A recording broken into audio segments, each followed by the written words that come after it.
కాలుష్యాల నుండి సంరక్షిద్దాం. రసాయన రహిత సేంద్రియ వ్యవసాయం ఆహారాన్ని ప్రోత్సహిద్దాం. ఒకసారి వాడి పడేసే ప్లాస్టిక్ ని నివారిద్దాం.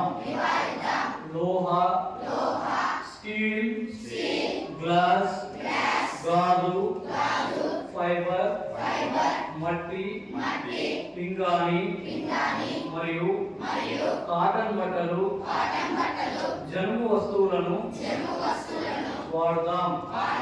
చెట్లను పెంచుదాం, వాటిని సంరక్షిద్దాం. పక్షులకు నీటి తొట్టెలను అమర్చి వాటిని కాపాడుకుందాం. ఈ రకంగా ఈ ధరిత్రి దినోత్సవం రోజు పై వాటన్నిటిని పాటిస్తానని ప్రతిజ్ఞ చేస్తున్నాను.